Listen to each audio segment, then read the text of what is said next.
She rented a millionaire boyfriend for $2 and found out he was the man she had rejected in the past. And what he did surprised everyone. Before we start, leave a comment telling us which city you're watching from. And at the end, don't forget to rate this story from 0 to 10. Enjoy. She's marrying a millionaire, Emily repeated, staring at her phone like it was some kind of bad joke. Who? Your wicked sister? Asked Olivia, her best friend, chewing a croissant with her mouth full. The very one. And guess what?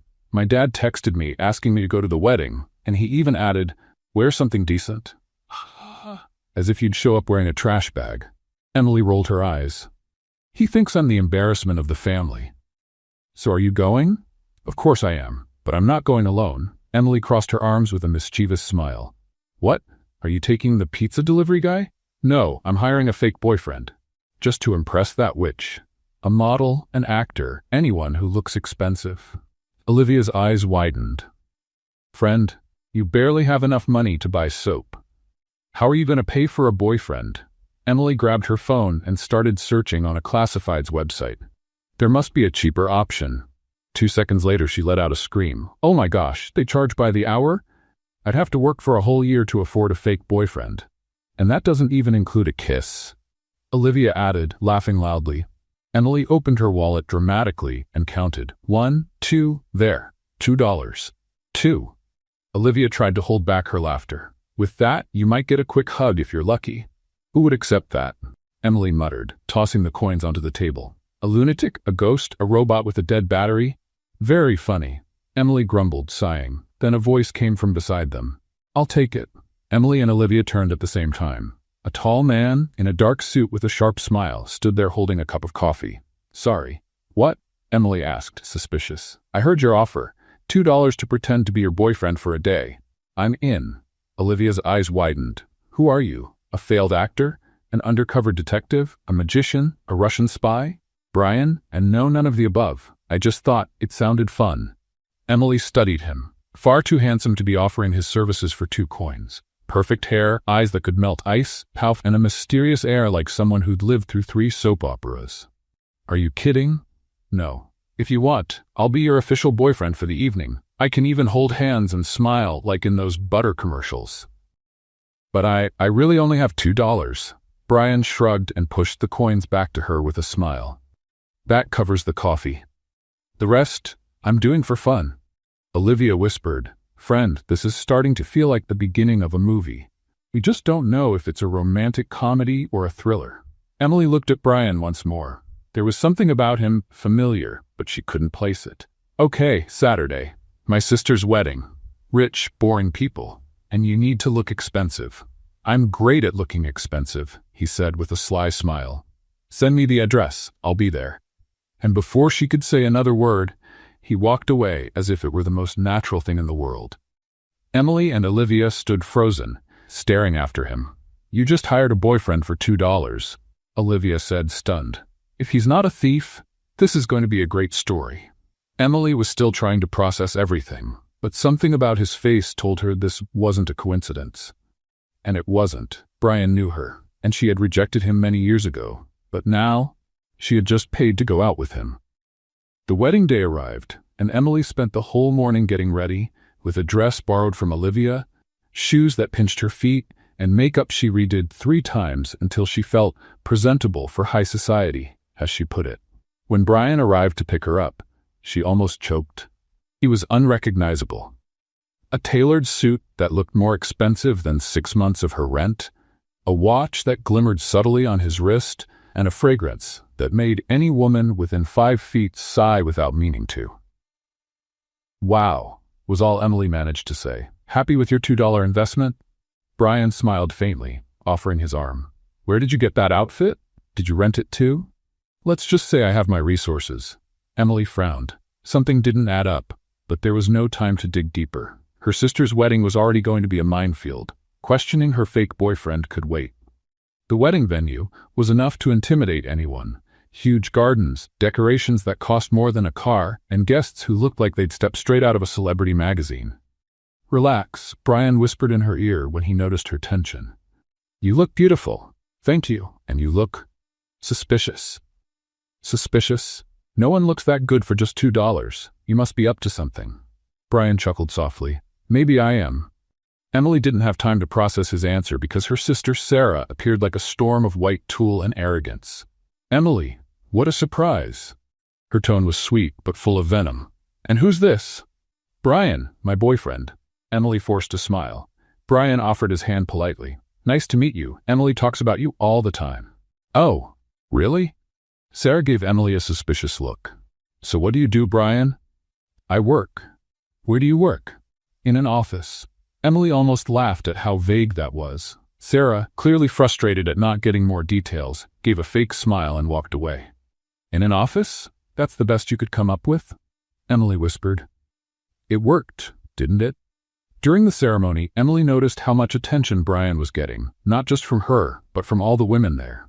He had a confident posture, the kind of presence that quietly said success, and when he smiled at her, it seemed too genuine to be fake. Have you done this before? She asked softly. Done what? Pretended to be someone's boyfriend. First time. What about you? Ever hired a fake boyfriend before? Also the first time. We're improvising together. Brian smiled. I like improvising. The most awkward moment came during the reception. Emily's father, always a charming man, decided to give a speech about family and tradition, looking directly at Emily like she was the official black sheep.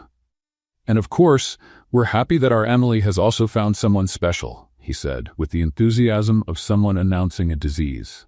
Everyone turned to look at them. Emily felt her face burning with embarrassment, but Brian stood up gracefully and raised his glass. Thank you, Mr. Thompson. Emily really is special. I'm lucky she gave me a chance. The entire room sighed together. Even Sarah looked a little impressed. Emily stared at Brian like he was from another planet. How did you know my dad's last name? You mentioned it. I didn't mention it. Brian winked. I have a good memory. During dinner, the questions kept coming. How did they meet? How long had they been together? Any plans for the future? Brian answered everything like he was used to being interrogated. So, where did you two meet? Asked a curious aunt. At a coffee shop, Brian replied. Emily was complaining about life, and I thought she was authentic. Emily nearly spit out her wine. Authentic? It's a compliment, he whispered. The big twist came during the couple's toast. Everyone was standing, glasses raised, when Brian leaned close to Emily's ear. You turned me down in high school, and now you paid to go out with me. Emily froze. Her glass almost slipped from her hand. What? West High School, 2018. You were with your popular friends by the lockers when I tried to ask you to the dance. Remember? Emily's face went pale. The memories hit her like a wave. A shy, skinny boy with giant glasses and braces. She had laughed at him in front of everyone. Brian. Walker? Miller now. I changed my last name when my parents got divorced. Oh my God. Emily started laughing nervously, catching the attention of people around them. You? You can't be him. The Brian from high school was a nerd, a mess, a loser? He smiled, amused. People change, Emily. But, she waved her hands around, struggling for words. You had glasses and braces and that ridiculous Batman backpack. Contacts, braces off, and better taste. It does wonders. Emily was having an existential crisis in the middle of her sister's wedding. She laughed, stopped, looked at him, then laughed again. You planned this? Planned it? You're the one who found me at a coffee shop yelling that you needed a fake boyfriend for $2. But you recognized me. Of course I did. You still laugh the same way when you're nervous. Emily covered her mouth, horrified. Am I laughing loud? Like a happy hyena? Stop. She hit his arm, laughing even harder. The rest of the night was a whirlwind of emotions. Emily kept staring at Brian, trying to see the awkward boy she once rejected, but all she saw was a confident, successful man with a quiet charm. Do you really work in an office? She asked as they danced. I do. But what's your role? Let's just say I have a few responsibilities. You're being vague again. And you're being awfully curious for someone who paid me $2. Best $2 I ever spent, apparently. Brian laughed. You haven't seen anything yet. By the end of the evening, when he dropped her off at home, Emily was still trying to process everything. So, now that I know who you are, does that change anything? Does it for you? I'm not sure. You were different. Was it easier to reject me when I was just a nerd? Emily made a face. Are you going to hold that over me forever? Probably. Fair enough. I deserve it, Brian smiled. See you around. Wait, aren't you going to give me your number? You know where to find me. Same coffee shop, same time. And he left, while Emily stood there, confused, guilty, and oddly excited. The next morning, Olivia came running in with her phone in hand. Emily, you need to see this. What is it now? Your fake boyfriend. Olivia held up the phone, showing a huge headline, Billionaire CEO Brian Miller spotted with mystery date at glamorous event. Emily nearly fainted. Billionaire? And there's a picture. Look at you like a princess. Emily held the phone with shaking hands. The photo showed her dancing with Brian. He was looking at her with an expression that definitely didn't look fake. Olivia, I think I'm in way over my head. You think? You hired a billionaire for $2. That's like winning the lottery without even buying a ticket. Emily sat on the bed staring at the picture. Brian Miller, CEO, billionaire. And she had rejected him back in school because she didn't think he was good enough. The irony was almost poetic, and now she had no idea what to do next. Emily was still trying to come to terms with the fact she had unknowingly hired a billionaire for $2 when her phone rang. It was her boss from the restaurant. Emily, I need to speak with you. Now. Good morning to you too, Mr. Peterson. Get down here, immediately. 20 minutes later, Emily was standing in front of her boss, who was holding a printout of the news headline like it was evidence in a crime. Can you explain this? He asked, waving the paper dramatically. It's a picture of me? A picture of you with a billionaire. At some fancy event. This damages the image of our establishment. Emily blinked, confused. How does that damage anything? That makes no sense. You're just using this as an excuse to fire me. Customers might think our employees are, I don't know, gold diggers. Mr. Peterson, with all due respect, that's the most ridiculous thing I've ever heard. And I've heard you say ketchup counts as gourmet seasoning. Don't be insolent, you're fired. Fired? For dating someone? For lying about your life? You said you were just a regular waitress. Because I am a regular waitress. Emily threw her hands up. That was a cosmic misunderstanding. Cosmic misunderstanding? Mr. Peterson frowned. It's a long story. It involves $2 and a twist of fate. You're delusional. You're fired. Gather your things. Emily left the restaurant carrying a box with her belongings, a stained apron, a backup pair of shoes, and a plant that had been dying for 3 months. Perfect, she muttered. Now I'm unemployed because of a fake boyfriend who turned out to be a real CEO. My life's officially a soap opera. Olivia came running. I heard you got fired. That's outrageous. We're suing that restaurant.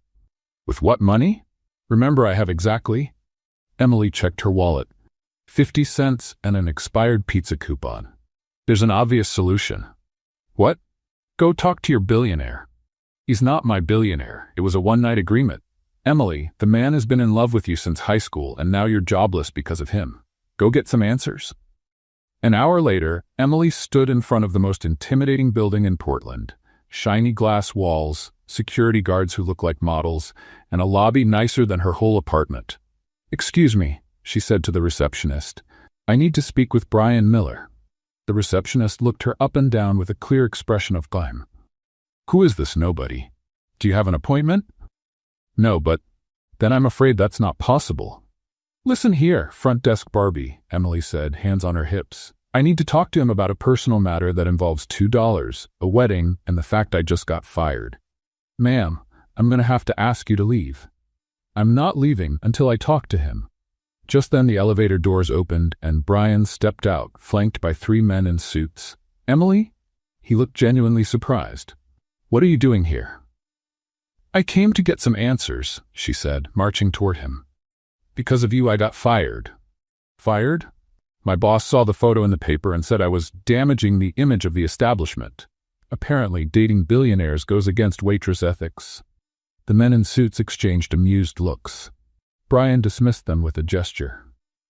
Let's talk in my office. Oh, now you want to talk? Yesterday you ran off after dropping that bomb.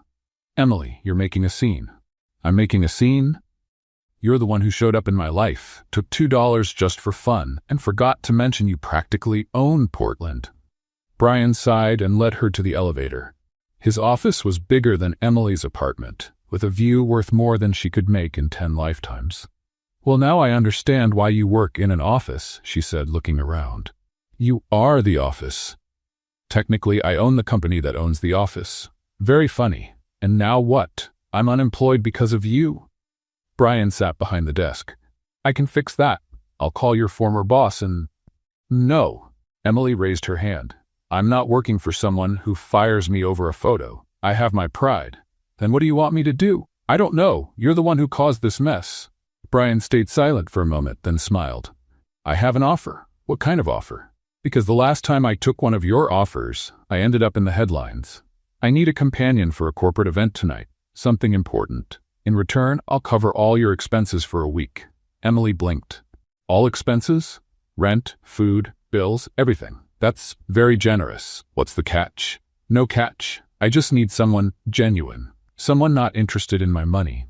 "And you think I'm not interested in your money?" "Emily, you hired me for $2. If you cared about money, you'd have checked who I was." She thought about it. A week without worrying about bills sounded like an impossible dream. "What exactly would I have to do?" "Be yourself. Talk to a few people, smile for pictures, join me for a boring dinner." "That's all?" "Yes, that's all. I accept, but with one condition." "What's that?" "No surprises, no shocking revelations, no ex-girlfriends showing up, no finding out you own half the planet." Brian gave her a strange smile. Deal. 3 hours later, Emily was in an upscale beauty salon, being prepped by a team who treated her like a human doll. "You're gonna look stunning," said the makeup artist. "Mr. Miller has good taste in women." "We're not really dating," Emily explained. "It's just business." "Of course, dear. And I'm just a makeup artist, not a fairy godmother." The dress Brian had chosen was perfect. Elegant without being flashy, expensive without being showy. Emily looked in the mirror and barely recognized herself. "Wow," she whispered. "Wow doesn't even cover it," said Brian, appearing behind her. "You look breathtaking." "Thank you. You look very billionaire yourself." They laughed, and, for the first time since the revelation, Emily felt at ease. The event was at a 5-star hotel. Important people, business conversations and Emily didn't understand, and drinks that cost more than her weekly salary. "Just smile and nod," Brian whispered. "If anyone asks about you, say you work in hospitality." "Technically, that's true. Waitress is hospitality." "Exactly." Everything was going smoothly until Emily noticed a stunning blonde woman watching her with a little too much interest. She looked like she'd been born on the pages of a fashion magazine. "Brian," the woman approached with a smile that didn't reach her eyes. "What a surprise to see you here." "Victoria." Brian's tension was obvious. "I didn't know you'd be here."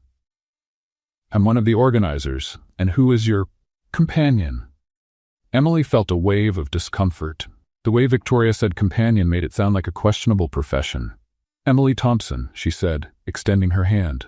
"And you are?" "Victoria Blackwell, Brian's ex-fiancée." Emily almost choked on her champagne. "Ex-fiancée?" She turned to Brian. "You forgot to mention that detail." "It was a long time ago," Brian said quickly. 3 months, Victoria corrected with a poisonous smile. "Barely healed, and he's already found a replacement." Emily felt her blood boil. "Replacement? Interesting. I'd say I'm more of an upgrade." Victoria laughed, but it wasn't a warm laugh. "How cute. Let's see how long this lasts." And she walked away, leaving Emily fighting the urge to throw her shoe at her. "Brian Miller," Emily turned to him. "We're gonna have a little talk. Now, ex-fiancé?" Emily hissed as Brian led her to a more private corner. 3 months ago? That's not a detail you mentioned before bringing me to an event she's organizing? Emily, I can explain. Oh, really? Great, because I'm dying to know what other surprises you've got hidden. Maybe a secret child? A wife in Las Vegas? A reality show? Brian ran a hand through his hair. Victoria and I broke up because she wanted to marry for money, not for me. And why does that bother you? You are a billionaire. Exactly. I never know if someone likes me or just my bank account. Emily looked at him. Brian, I hired you for $2. If I'd known you were rich, I would have offered at least $5. He laughed despite the tension. That's exactly the point. Okay, but now your model ex-fiancée is staring at me like I'm something she wants to step on, and I get the feeling she's planning something. Victoria is complicated. Complicated like hard to deal with, or complicated like might make me mysteriously disappear. More the second one. Wonderful. Emily grabbed a champagne glass from a passing tray. Well, if I'm dying tonight, at least I'll die looking good. During dinner, Emily tried her best to act like a classy lady. The problem was her idea of classy included asking the waiter if the main course came with fries and trying to guess if the decorations cost more than a car. "Emily," Brian whispered, "you're commenting on the price of everything out loud. Sorry, but that chandelier costs more than my entire college education. It's fascinating how you rich folks spend money." "You rich folks? You know, your kind? Homo economicus superioris." The man sitting next to them, a well-known investor, burst out laughing. "She's hilarious. Where did you find her, Brian?" "In a coffee shop," Emily answered before Brian could. "He rented me for $2. The table went completely silent. "I mean," Brian tried to recover. No, Emily continued cheerfully. "That's exactly what happened. I needed a fake boyfriend. He was drinking coffee, and the rest is history. Best investment I ever made." Everyone at the table burst into laughter. Apparently, Emily's brutal honesty was refreshing in a room full of small talk and polished masks. "You have to tell us more," said an older woman, clearly entertained. "Well, it all started because my sister was marrying a millionaire, and I didn't want to show up alone and have everyone asking me when I'd get a boyfriend or have kids. And I was like, people, I'm 23, not 80. Brian watched her with a mix of panic and admiration. Emily was talking with her hands, telling embarrassing stories about her family, and had the whole table completely engaged. And then my dad said, "Wear something decent." Emily imitated her father's deep voice, "like I normally walk around in a trash bag." More laughter. Across the room, Victoria watched it all with an increasingly sour expression. "Emily," Brian whispered, "maybe you should." "What? Talk less? Be more mysterious?" She turned to him with a mischievous smile. "Brian, darling, you hired me to be authentic. This is Emily Thompson, unfiltered." "That's exactly why she's perfect," said the investor. "Finally, someone real in this room full of facades." After dinner, while people mingled for networking, Emily continued being Emily. She asked a CEO how he could sleep at night, knowing he made in a day what others earn in a year. She asked a socialite why anyone would need 17 of the same handbag in different colors, and she gave unsolicited investment advice based on common sense and women's intuition. "You're all making things way too complicated," she told a group of businessmen. "Investing is like dating. If it sounds too good to be true, it probably is. If it's too much trouble, it's not worth it. And if your mom wouldn't approve, run." "That's surprisingly wise," one of them murmured. Brian watched her from across the room, completely captivated. Emily wasn't trying to impress anyone, wasn't choosing her words carefully, and somehow that made her the most interesting person at the event. "She's different," said a voice beside him. Brian turned and saw Victoria walking up. "Victoria, relax. I'm not here to start trouble. I'm genuinely curious about your new friend." Emily is hard to explain. "I can see that. She just told Johnson he should invest in food trucks because street food always sells, and now he's actually thinking about it." Brian looked over at Emily, who was enthusiastically explaining something about the food truck economy. "She has her own kind of logic." "And you're in love with her." Brian turned to Victoria. "What?" "Please, Brian, I've known you for 5 years. I've never seen you look at anyone the way you're looking at her." "It's complicated. The best stories always are." Victoria took a sip of champagne. "Can I make a suggestion?" "You're going to anyway. Bring her to brunch with me tomorrow." Brian looked at her like she'd suggested they go skydiving. "You want to have brunch with Emily? Just the two of you?" "I want to get to know her better. Woman to woman without you around." "Victoria, I know you. What's the plan?" "No plan, I promise." She gave him an innocent smile. "Just good old curiosity. No, Brian, if she's as special as she seems, she can handle me. And if she can't, well, better to find out now." Just then, Emily appeared beside them, her cheeks flushed with excitement. "Brian, you won't believe it. I just convinced 3 people to invest in solar energy by comparing the sun to a reliable boyfriend. It shows up every day and never lets you down." Victoria laughed genuinely for the first time that night. "Emily, may I invite you to something?" "Of course." "How about brunch tomorrow? Just the 2 of us. I know a lovely place." Emily looked at Brian, who seemed to be having a quiet panic attack. "Really? You want to have brunch with me? Absolutely. I love getting to know interesting people. I'd love to. Emily smiled. Sounds like fun, like a girl's day out. Brian knew he was in trouble. Emily had no idea what was going on, and Victoria was definitely up to something. Emily, he tried to step in. Maybe. Oh no, Emily wagged her finger at him. You're not ruining my first chance at having a rich friend. Just imagine the stories she must have. Victoria smiled sweetly. Oh, darling, I have plenty of stories, especially about Brian. And at that moment, Brian knew the brunch would be an epic disaster. But Emily looked so happy that he couldn't bring himself to ruin it. Great, he sighed. A girl's brunch. It's going to be wonderful. Emily clapped her hands. What time? 10 a.m. I'll send you the address. Later that night, as they were leaving, Emily was still thrilled. I loved it. Everyone was so nice. And Victoria even invited me to brunch. Emily, about Victoria. What? She seems great. A bit intimidating, but I think we'll get along. Brian looked out the car window and silently prayed to every saint he could think of. This was going to go very, very wrong. Emily woke up on Saturday full of excitement. She was finally going to a fancy brunch with a former model, who just happened to be her fake billionaire boyfriend's ex-fiancé. But she wasn't completely naive. She knew Victoria was up to something. My life really has turned into a soap opera, she muttered, picking out the least inappropriate outfit in her closet. The restaurant Victoria had chosen was exactly the kind of place Emily would never go to on her own. Minimalist decor, dishes that cost more than her rent, and a crowd that looked like they walked straight out of a high-society gossip magazine. Victoria was already there, surrounded by 3 women who looked like her clones, blonde, rail-thin, and with smiles that didn't reach their eyes. Emily. Victoria waved like they were best friends. Come meet the girls. Emily walked over, trying not to trip over her own feet. Hi, everyone. This is Madison, heir to the Whitmore Labs fortune, Sophia, who owns a chain of spas, and Jennifer, who's married to Senator Thompson. Nice, Emily gave a genuine smile. I'm Emily, the unemployed ex-waitress who rented a billionaire for $2. Awkward silence. How fun, Madison said with a stiff smile.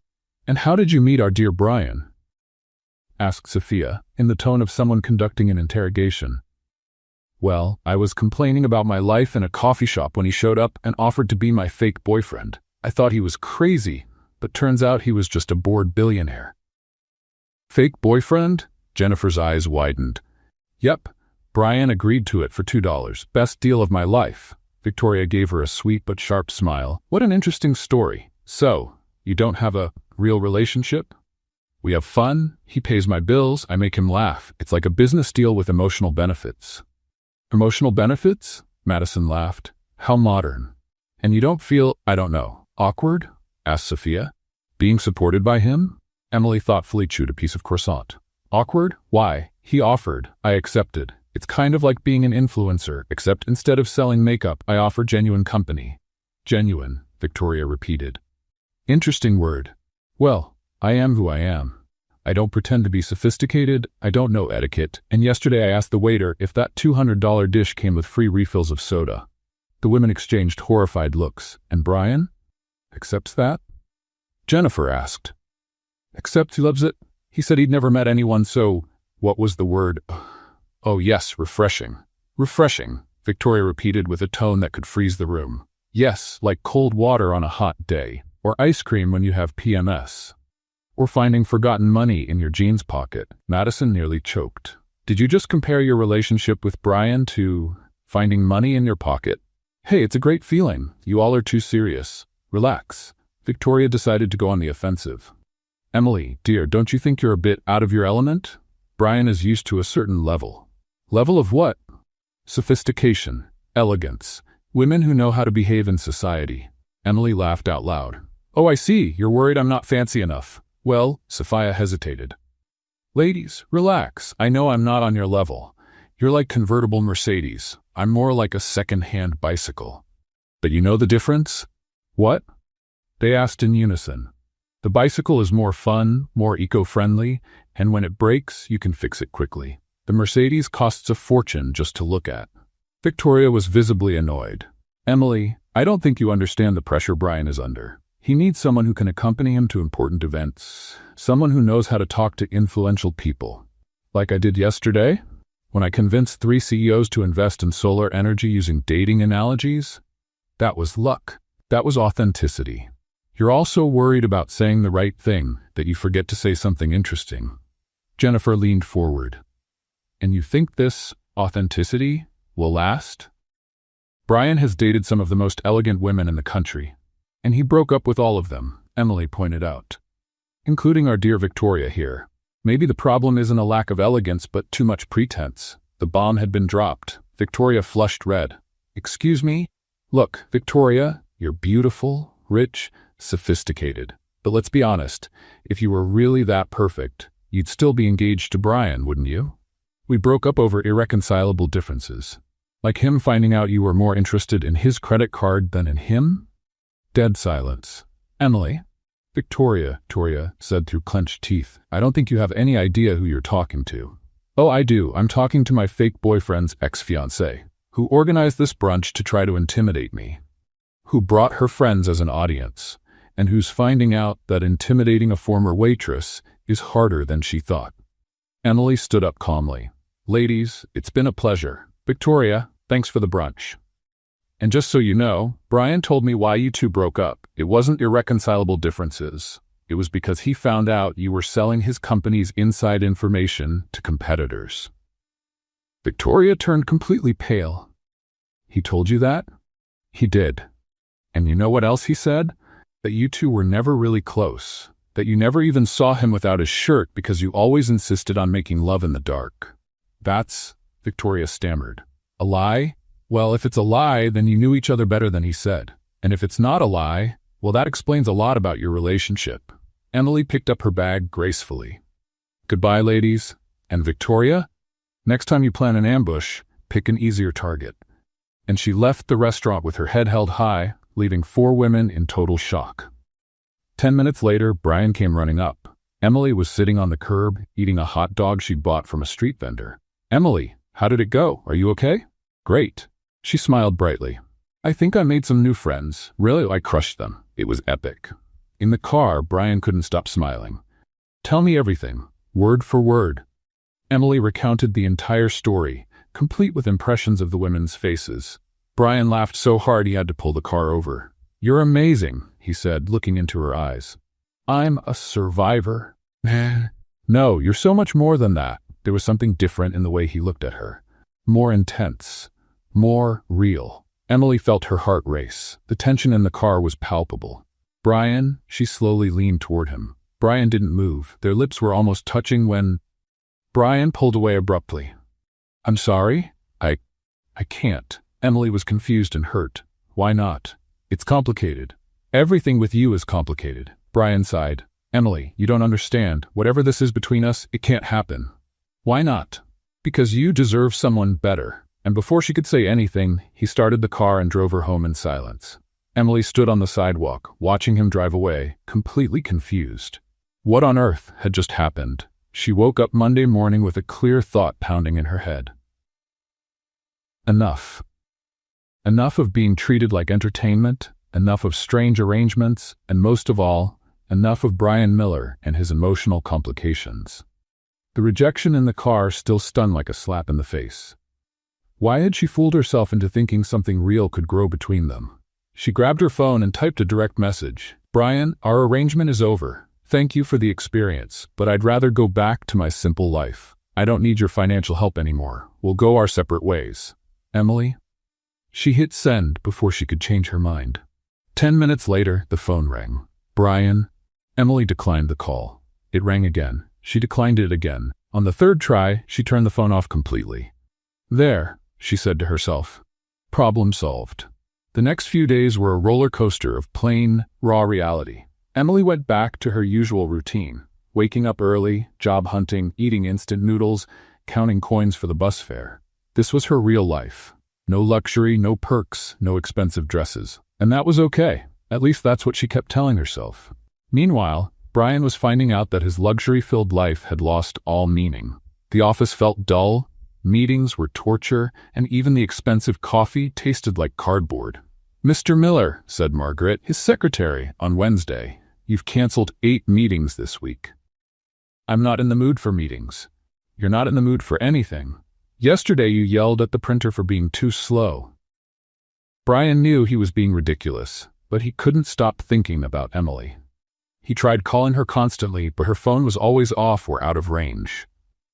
Emily, it's me. Please call me back. I need to explain what happened, he said into the void. Emily, I know I messed up. I just want to apologize, he tried in another message. Please don't ignore me like this. At least let me talk to you, he begged. Emily listened to the messages but never replied.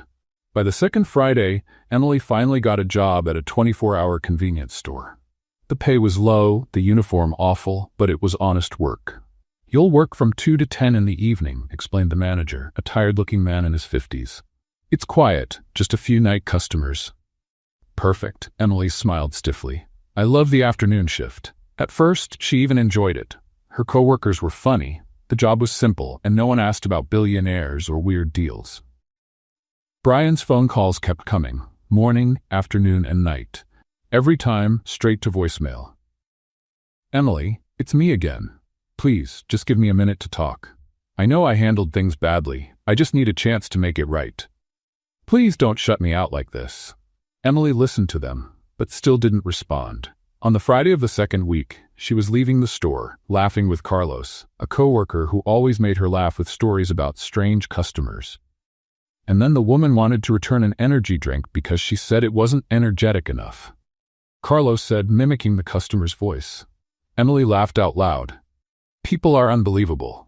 Emily, you should go out more. You're always working or studying. What about grabbing a beer on Saturday?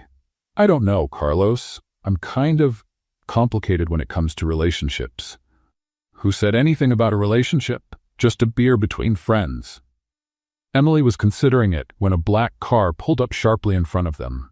Brian jumped out like a storm, looking serious. Emily. Brian? Her eyes widened. What are you doing here? I need to talk to you. Carlos looked back and forth between them, sensing the tension. Emily, are you okay? I'm fine, she said quickly. Carlos, this is someone I know. Brian, this is Carlos, my coworker. Brian stared at Carlos with a look that could melt steel. Coworker? Yeah, man, and you are? Carlos asked, clearly annoyed by the glare.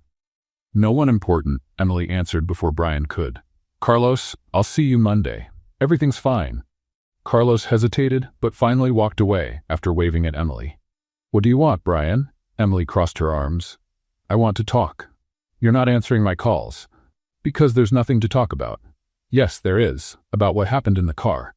Nothing happened. You made it clear you don't want anything with me. Brian ran a hand through his hair, frustrated. Emily, you don't understand. It's complicated. Everything with you is complicated, Brian. I'm simple. I like things simple. But what we have isn't simple. We don't have anything, Emily said firmly.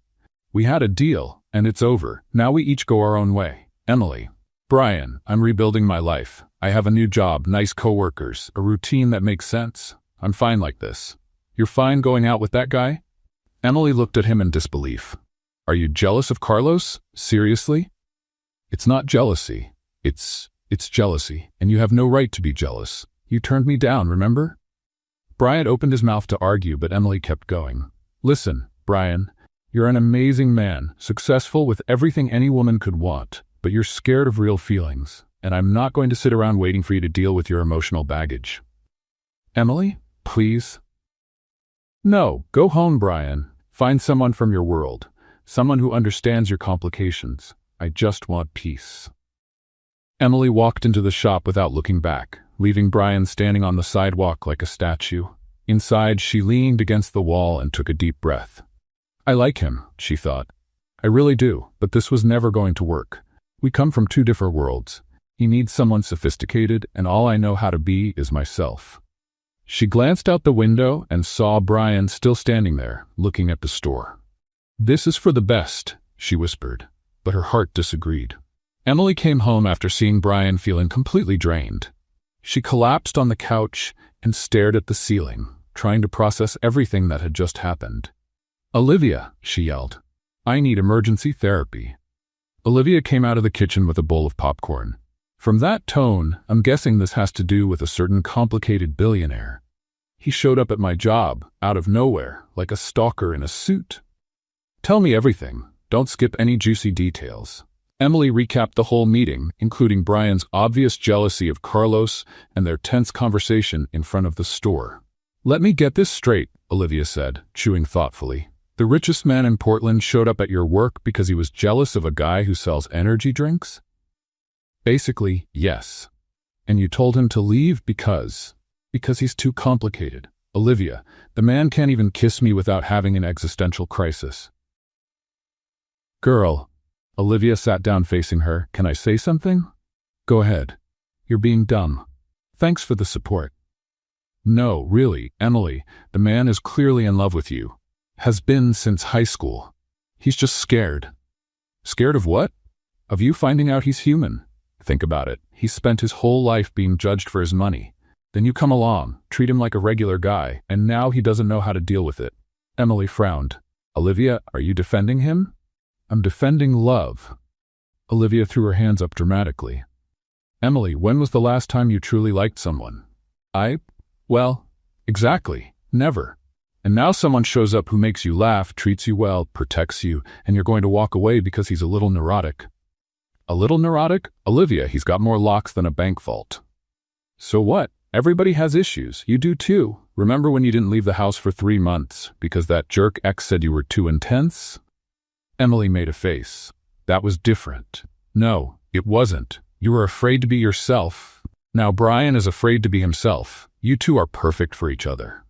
Olivia, Emily, you could be the person who helps him feel normal, and he could be the person who makes you feel special.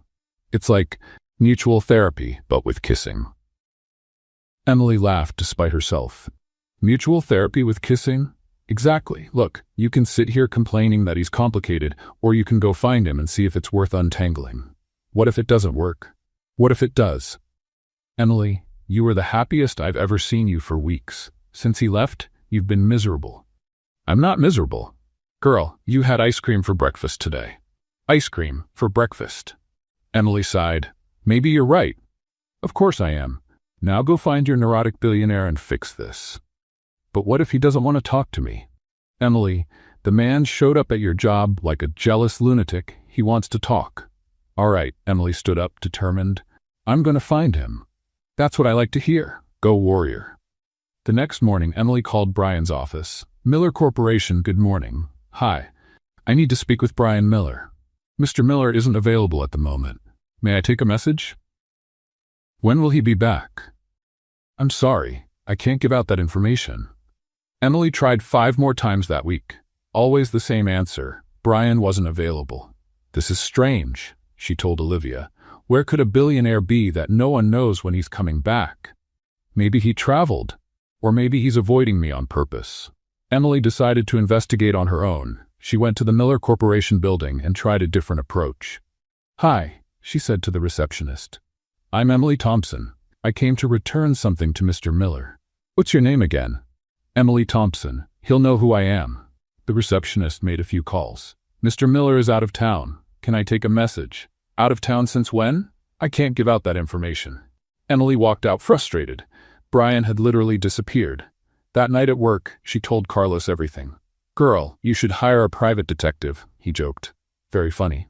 Or, Carlos paused, thinking. My sister works at the front desk of a private hospital. She always knows the gossip about the upper class. Hospital? Yeah, she said she saw the name Miller on the visitors list this week.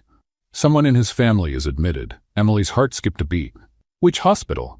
Portland General. VIP wing. Carlos, you're a genius. The next day, Emily went to the hospital. She didn't have a plan, but she needed to find out what was happening. I'm here to visit Mrs. Miller, she told the receptionist. Full name? Emily panicked. She didn't know Brian's mother's name. Brian Miller's mother? The receptionist gave her a suspicious look. Are you family? I'm his daughter-in-law. Emily lied shamelessly. Room 412. But she's asleep. Only family members are allowed in. Emily went up to room 412 and peered through the small window in the door. A middle-aged woman lay in bed, connected to several machines, and next to her, in an uncomfortable chair, Brian was asleep. He looked exhausted, unshaven, wrinkled clothes, deep dark circles under his eyes. He didn't look anything like the confident CEO she knew. Emily knocked softly and walked in. Brian woke up with a start. "Emily, what are you doing here?" "I came to find you. No one knew where you were." "How did you find me?" "Amateur investigative journalism." She glanced at the woman in the bed. "How is she?" Brian sighed. "Stable, but it was a big scare. She had a heart attack last week." "Why didn't you tell me?" "Emily, we weren't even talking anymore." "But I could have at least been here." Brian looked at her in surprise. "You would have come?" "Of course, you idiot." They sat in silence for a moment, watching his mother's steady breathing. "She's beautiful," Emily said softly. "She would love you," Brian smiled for the first time. "She always said I needed to find a woman who wasn't impressed by money. She has good taste." "Emily, about what happened in the car." "Brian, you don't have to explain." "I do." He stood and looked at her. "I pulled away because I was scared." "Scared of what?" "Scared you'd realize that under all this success, I'm still the insecure nerd from high school. Scared you'd find out I'm just a normal guy with an abnormal bank account." Emily felt her heart tighten. "You're the only person who treats me like a human being, not like a billionaire. And that terrifies me because I've never wanted anything as much as I want you." "Then why didn't you kiss me?" "Because I knew that if I kissed you, I wouldn't be able to let you go." Emily slowly moved closer to him. "And who said I want to go?" "Emily." "Brian, I was scared too.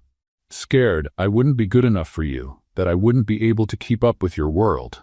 You're better than my entire world." This time, when Emily leaned in to kiss him, Brian didn't pull away. He pulled her close and kissed her, as if she were the air he needed to breathe. "I love you," he whispered against her lips.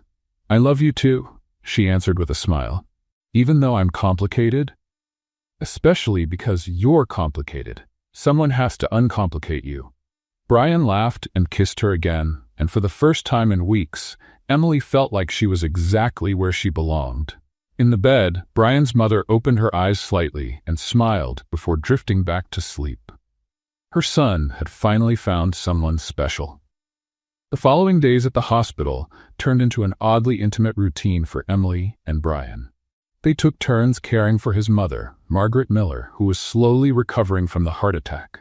Emily discovered that Margaret was a retired teacher with a sharp sense of humor even when unwell, and had clearly raised Brian to be a kind man. "So you're the famous Emily," Margaret said on Tuesday morning, finally awake and clear enough to talk. "Brian doesn't stop talking about you." Emily glanced at Brian, who blushed. "Oh, really? He said you're the bravest woman he's ever met, and also the most stubborn." "Hey," Emily protested, laughing. "Stubborn is a positive trait." "I said determined." Brian defended himself. "Brian, dear, you said stubborn." Margaret smiled. "But you said it fondly." Emily liked Margaret right away.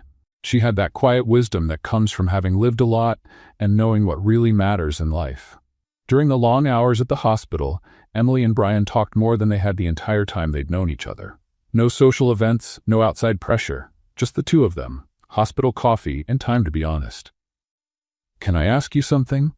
Emily said on Wednesday night as they shared a terrible sandwich from the hospital cafeteria. "Of course." "Why did you really take my $2 that day?" Brian smiled and stirred his coffee. "Do you want the romantic answer or the real one?" "Both." "The romantic answer is that I recognized you right away and wanted a second chance. The real answer is I was having a really bad day." "What do you mean?" "I had just come out of a meeting where 5 people spent 2 hours flattering me over a terrible idea, just because I'm rich. I felt completely disconnected from people. Then I heard you complaining about needing a fake boyfriend for $2 and thought, finally someone who doesn't know who I am. And you just wanted to feel normal." "Exactly. You offered me $2 to just be myself for one night. I couldn't resist." Emily laughed. "So I saved you from the existential boredom of being rich." "Something like that." "You're welcome." On Thursday, while Margaret was asleep, Brian finally opened up about his childhood. Emily noticed he tensed up whenever high school came up, so she gently pushed. "Brian, can I ask about before?" What you were like in high school. He was quiet for a long time, staring out the hospital window. It's not a pretty story. You don't have to tell me if you don't want to. No, I do. You deserve to know. Brian took a deep breath. I was different. Way too skinny, huge glasses, braces. My mom didn't have much money, so I wore secondhand clothes that never fit right. Emily felt her chest tighten, and people were cruel. Very cruel.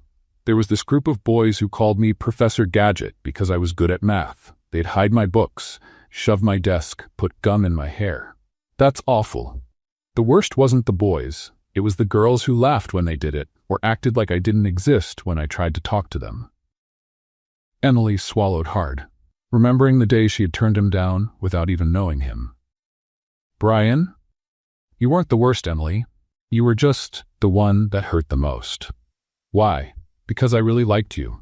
I spent weeks working up the courage to ask you to the dance. I practiced in the mirror, wrote notes I never gave you, and when I finally spoke to you, I laughed in your face.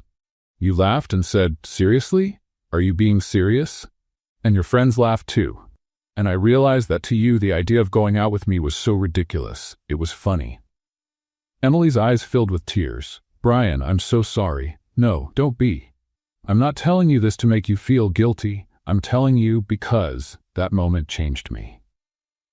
What do you mean? I decided no one would ever make me feel small again. I spent the next few years reinventing myself. I worked out, got contacts, wore better clothes. I studied how successful people spoke, how they moved, how they acted. You rebuilt yourself. Completely. And it worked. In college, people respected me. In business, they feared me. I got everything I ever wanted. But, Brian smiled sadly, but deep down, I was still that 16-year-old kid, scared of being rejected. That's why I could never have real relationships. Part of me was always thinking, if she finds out who I really am, she'll laugh and walk away. And with me? With you it was different because you already did that. You'd already rejected me in the worst way. So in a strange way, I felt safe. You couldn't hurt me more than you already had. Emily reached for his hand. But you know I've changed too, right? I do. And you know what's funny? The woman I fell in love with has nothing in common with the girl who turned me down in high school. You've grown. You've become kind, brave, real, more real than anyone I know. Brian? Emily, you make me want to be the most honest version of myself. Not the CEO, not the billionaire. Just me. Emily leaned in and kissed him gently. I love just you, Brian. Even with all the baggage and neuroses, especially with the baggage and neuroses, they're part of who you are. They held each other in silence, and Emily felt a connection with Brian that went far beyond physical attraction or chemistry. It was something deep, built on honesty and mutual acceptance. Emily, Brian whispered, thank you. For what? For letting me be human. On Friday morning, Emily was helping Margaret eat when a familiar voice echoed down the hallway. Excuse me, nurse, I know it's not visiting hours, but I'm very close to the family. Emily froze. She knew that voice. Victoria Blackwell appeared at the door with an expensive bouquet and a smile that didn't quite reach her eyes. Brian, darling, I heard about your mother and came right away. Brian stood up with an expression Emily couldn't read. Victoria, what are you doing here? I came to see Margaret, of course. Victoria stepped closer to the bed. Mrs. Miller, how are you feeling? Margaret looked at Victoria with polite coldness. Much better, thank you. That's wonderful. I brought these flowers to brighten up the room. Emily watched with growing irritation. Victoria was clearly putting on a show, acting like the perfect devoted daughter-in-law. Victoria, Brian said carefully, that's very kind of you, but, oh, it's nothing. I've always thought of Margaret as a second mother. Emily nearly choked. Margaret raised an eyebrow, clearly amused by the bold lie. How interesting, Margaret said, because in the 5 years you dated my son, you visited me, let's see, twice? Victoria flushed slightly. Well, I was always very busy with work. Of course. Emily couldn't take it anymore. Victoria, may I ask how you found out Margaret was here? Victoria turned to Emily as if noticing her for the first time. Oh, hello, Emily. Word travels quickly in our community. Your community? The business community. We all look out for each other. How sweet, Emily said with a pointed smile. And here I thought you were just here to stir up trouble. Trouble? Victoria laughed, clearly forcing it. Why would I cause trouble? I don't know. Maybe because you're suing Emily over an Instagram post? Brian said, his voice dangerously calm. Victoria turned even redder. That's a separate legal matter. It's about revenge, Emily said bluntly. You're upset because Brian chose the ex-waitress over the ex-model. Emily, Brian gently warned. No, Brian. Emily stood up and faced Victoria. Let's be honest here. Victoria, you broke up with Brian because you wanted an ATM for a husband, not a partner. And now you can't stand that you lost. I haven't lost anything, Victoria said coldly. Brian will get tired of you. He always does. Victoria, Margaret said firmly from the bed, I think you should leave. Mrs. Miller, now. There was no arguing with that tone. Victoria glanced around the room and realized she was clearly being dismissed. Well, she said, trying to maintain her dignity, I hope you recover quickly, Margaret. Thank you for the flowers, Margaret replied politely. Victoria walked out with her head held high, but Emily saw the furious expression on her face reflected in the glass door. Wow, Margaret said once Victoria was gone. Did she really come here to win my son back in a hospital room? Apparently, Emily sighed. Some people are shameless. Emily, Brian said, taking her hand, thank you for standing up for me. Always. That's what real girlfriends do. Margaret smiled. Real girlfriends? I thought you two were still in the it's complicated stage. Emily and Brian looked at each other and laughed.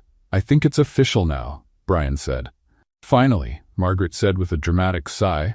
Now I can recover in peace, knowing my son won't die alone, surrounded by gold diggers. Mom, what? It's true.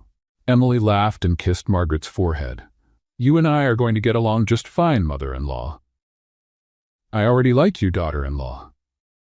And for the first time since the heart attack, Brian felt like everything was going to be okay. The next morning, Brian walked into the hospital room with 2 coffees and a determined look Emily was already starting to recognize. It was the same look he had before closing major business deals. Good morning, beautiful ladies, he said, handing Emily a coffee and kissing his mother's forehead. Good morning, dear, Margaret replied. You look like you have something on your mind. Always sharp, Brian smiled. Emily, I need to talk to you about something. Emily took a sip of the coffee and made a face. If this is about moving into a mansion, the answer is no. It's not about a mansion. It's about work. Brian, just hear me out. There's a position open at the company that would be perfect for you. Public Relations Department. You're a natural with people. Authentic. Creative. Brian, no. Why not? Emily sighed. Because I don't want people thinking I only got the job because I'm dating the boss. But you could get the job on your own merit. Brian, I work at a convenience store. I have no experience in corporate public relations. You verbally took Victoria down in front of 3 socialites. That's top-level PR. Margaret laughed from the bed. He has a point. You two are impossible. Emily shook her head. Brian, I appreciate the offer, but I want to build my career on my own. My way, in my own time. Brian looked at her with a mix of frustration and admiration. You're the only person I know who would turn down a 6-figure job. I didn't know it was 6 figures, Emily blinked. Still no. Fine, Brian sighed. But I have another proposal. Oh my goodness. What now? I want everyone to know we're dating. Officially. No more secrets, no more fake arrangements.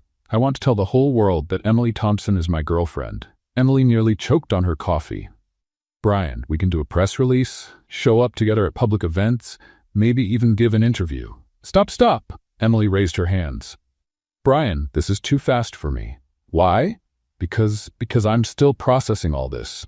A week ago we weren't even speaking. Now we're really together. And you want to announce it to the world? Brian looked hurt. Are you ashamed of me? Of course not. I'm ashamed of myself. What do you mean? Emily got up and started pacing the room. Brian, you're the CEO of a billion-dollar company. I work at a convenience store. People will think I'm with you for your money. So what? Who cares what people think? I care. Emily stopped in front of him. Brian, I need more time to get used to this, to make sure it's real. Emily, of course it's real. For you, maybe. But I've never dated someone famous. I've never had to deal with the press, with gossip, with people analyzing my every move. Margaret watched them from the bed with interest. Can I give my opinion? Of course, Mom. Emily's right. Relationships need time to grow before facing outside pressure. Thank you, Margaret. But, Margaret continued, Brian is also right. Hiding the relationship could do more harm than good. Emily and Brian looked at each other. What do you suggest? Brian asked. Keep it private for now, Margaret said, but set a timeline, a month, maybe 2, enough time for Emily to feel secure. 1 month, Emily said quickly. Give me a month to get used to the idea. Brian took her hands. 1 month. But after that, I want to shout to the whole world that you're mine. Deal. 3 days later, Margaret was discharged from the hospital. Brian insisted on hiring a private nurse, but Margaret firmly refused. I'm not an invalid, Brian. I just had a little heart issue. Little issue? Mom, you almost nothing. I'm fine. And both of you need to stop treating me like porcelain. That evening, Brian arranged a romantic dinner to celebrate his mother's recovery and to finally have a night just for the two of them. He chose a small, quiet restaurant far from the places where he was usually recognized. This is perfect, Emily said, looking around. Cozy, intimate. And no photographers, Brian added. Exactly. They ordered wine, talked about everything and nothing, and for the first time in weeks, Emily allowed herself to completely relax. Brian, she said over dessert, can I tell you something? Of course. I'm scared. Of what? Emily played with her dessert spoon. Of getting hurt. Of hurting you. Of all this going wrong. Emily, I've never felt like this about anyone, she went on. It's scary. Every time you smile at me, my heart does something strange. Every time you touch me, I forget how to breathe. And it terrifies me because if it falls apart, it'll hurt more than anything I've ever felt. Brian took her hand across the table. Emily, I'm scared too. Really? Terrified. You're the first person I truly love. Not the idea of you, not what you represent, but you. And if I mess it up, you won't mess it up. How do you know? Because you're a good man, Brian Miller. And good men don't ruin good things. They were leaning in to kiss when a familiar voice cut in. How sweet. Emily and Brian quickly pulled apart. Victoria was standing by the table with a sly smile. Victoria, Brian said through clenched teeth. What do you want? Relax, Brian. I just came to say hello to the happy couple. How did you find us? Emily asked. Portland isn't that big, darling. Emily stood slowly. Victoria, are you following us? Following us? Victoria laughed. That's just paranoia. I have dinner here every week. That's not true, Emily said calmly. This place doesn't even have a Michelin star, and you wouldn't eat here unless it were the last restaurant on earth. Victoria turned slightly red. How dare you? How I dare? Emily gave her a sweet smile. Victoria, honey, you really need a new hobby. Following people isn't a good one. I'm not following anyone. No? Then how would you explain showing up at the hospital yesterday and now here at this restaurant? A cosmic coincidence? Brian watched Emily with a mix of amusement and admiration. Emily, Victoria said, her voice low and tense, you have no idea who you're dealing with. Sure I do. I'm dealing with a 32-year-old woman who still hasn't gotten over her ex. Honestly, it's kind of sad. Sad? Victoria, have you ever tried therapy? Because being obsessed with an ex isn't healthy. There are professionals who can help with that. Victoria was furious. You're just a gold digger, nothing more. And you're just a bitter ex-fiancé, Emily replied evenly. But at least I'm a happy gold digger. You're just an unhappy ex. How dare you? Victoria, Brian stood up. You need to leave. Now. Brian, you can't talk to me like that. I can, and I just did. Stop following us, stop stirring up drama, and go get your own life. Victoria looked from Brian to Emily, clearly frustrated. This isn't over, she finally said. For us, it ended a long time ago, Brian replied. Victoria stormed off, and Emily sat back down. Well, she said, taking a sip of wine, that was fun. You were amazing, Brian laughed. Being obsessed with your ex isn't healthy? Where do you come up with this stuff? Morning talk shows. They're very educational. Brian kissed her hand. I love you. I love you too, even with the crazy ex-fiancé included. Speaking of which, about the lawsuit. Brian, I don't want to talk about Victoria today. I want to talk about us. Then let's talk about us. And they spent the rest of the evening doing exactly that. The next morning after their romantic dinner, Emily woke up with a strange feeling in her chest. Something about the night before was bothering her, but she couldn't quite figure out what. Maybe it was Victoria showing up. Or maybe it was the fear she had confessed to Brian. When she arrived at work at the convenience store, Carlos immediately noticed her mood. Man, you look like you just had a fight with your billionaire boyfriend. We didn't fight. Yet. Yet? That doesn't sound good. Emily sighed as she straightened up the shelves. Carlos, do you think two people from completely different worlds can actually work out? Depends. Do you love each other? Yes.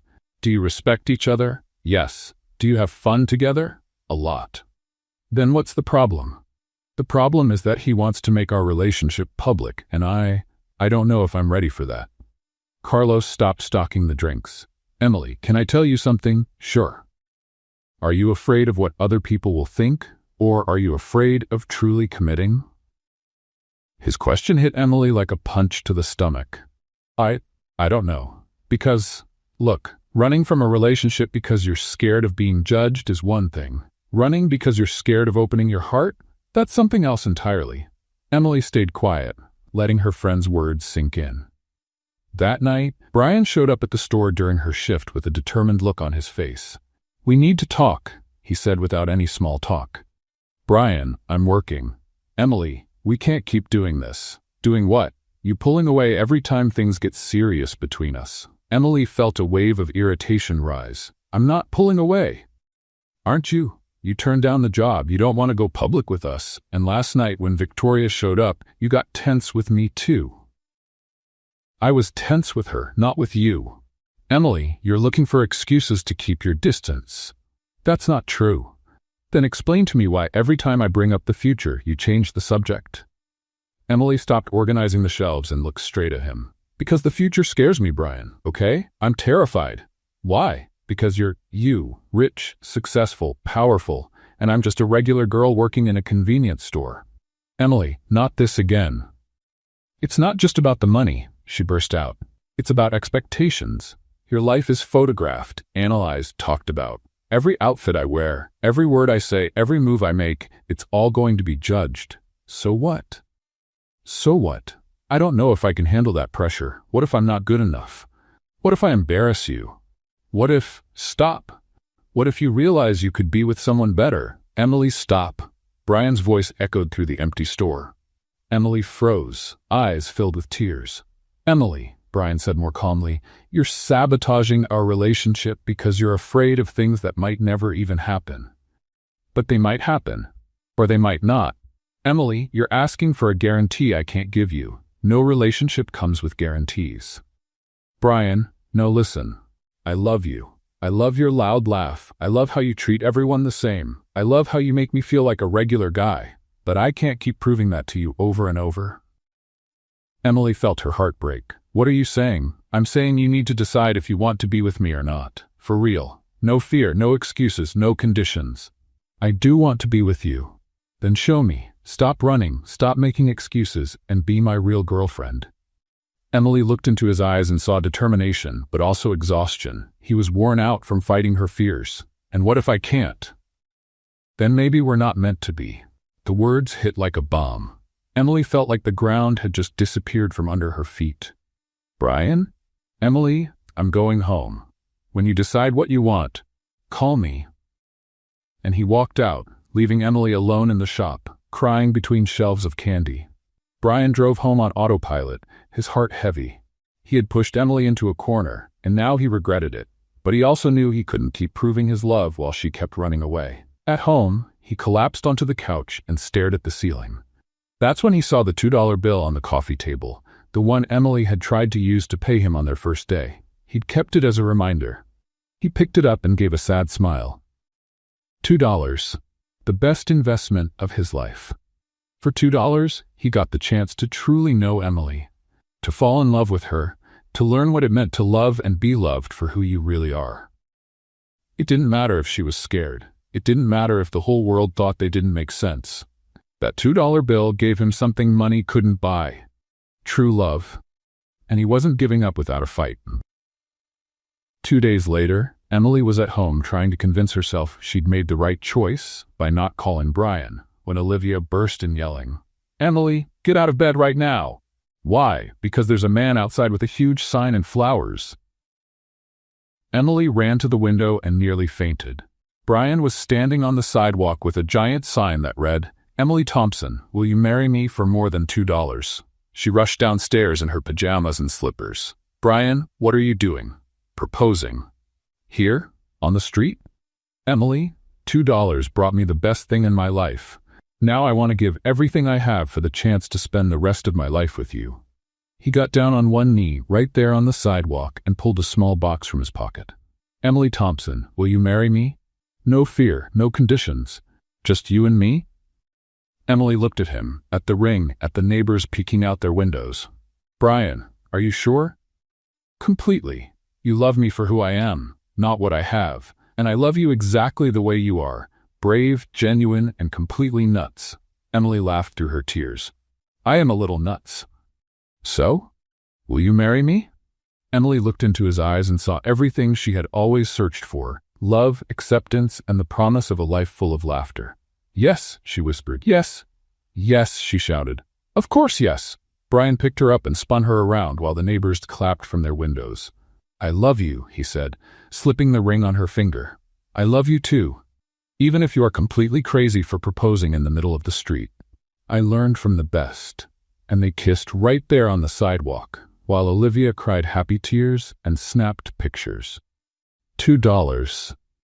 Who would have thought $2 could buy a happy ending? 5 months later, Emily woke up on her wedding day with a strange feeling in her stomach. At first, she thought it was just nerves. It made sense to be nervous on your wedding day. But this felt different, something she couldn't quite explain. "My favorite bride." Olivia burst into the room like a storm, carrying the wedding dress. "How are you feeling?" "Strange," Emily admitted, sitting on the bed. "Kind of nauseous, actually." "It's nerves. I'd feel sick too if I were marrying a gorgeous billionaire." Emily laughed, but the feeling didn't go away. During breakfast, which Margaret insisted on preparing herself, Emily could barely eat. "Sweetheart, you need to eat," Margaret said, worried. "You can't faint at the altar." "I know, it's just, I can't.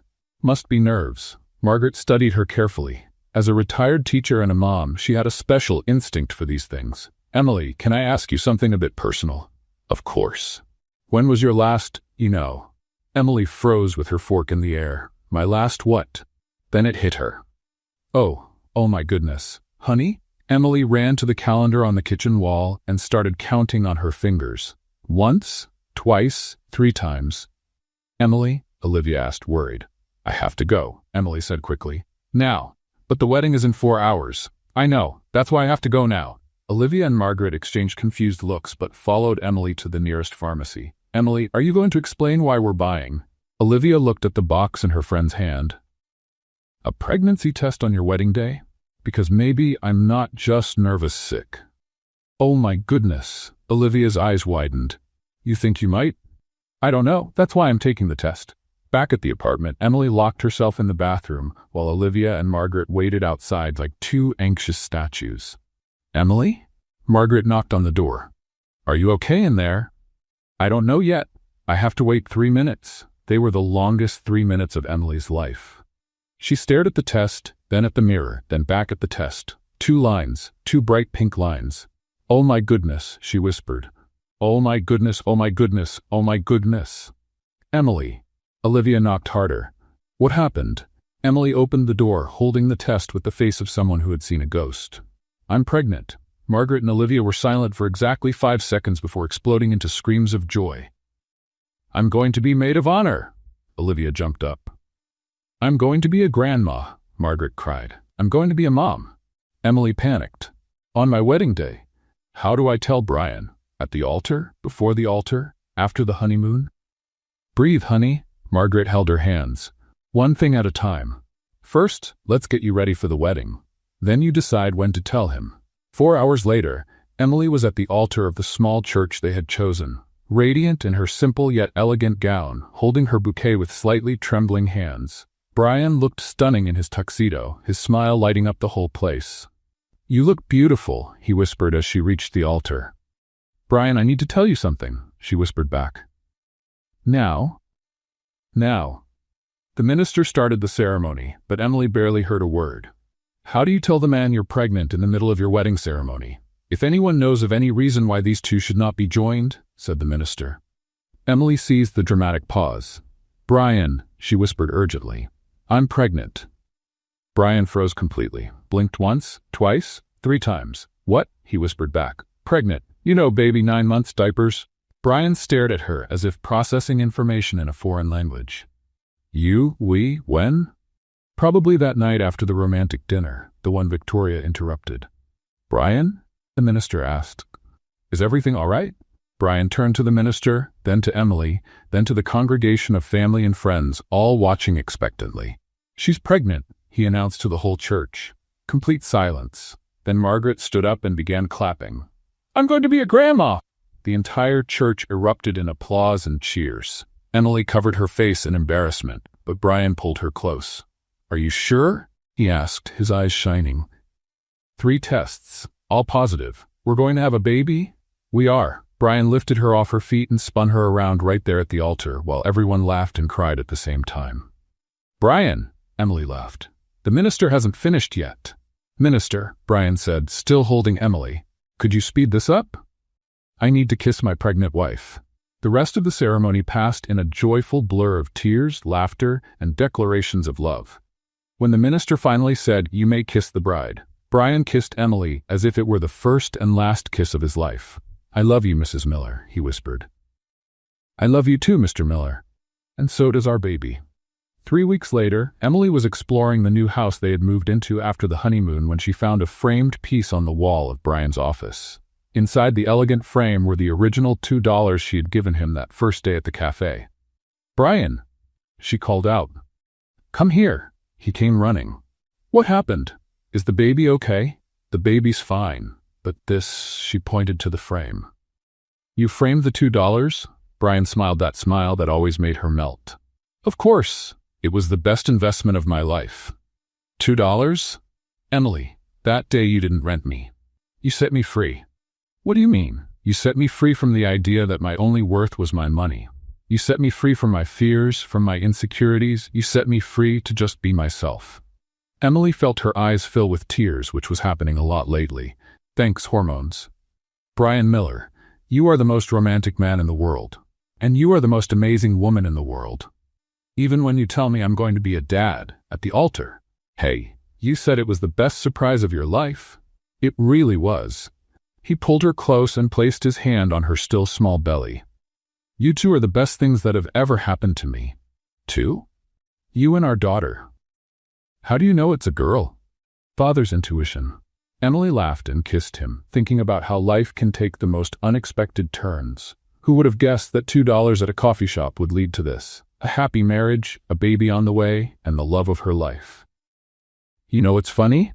she said, resting her forehead on his. "What?" "People always say love doesn't come with a price, but ours did. $2. Best deal ever." And they sealed their happy ending with a kiss full of promises, laughter, and the certainty that no matter what the future held, they would face it all together. What did you think of Emily and Brian's story?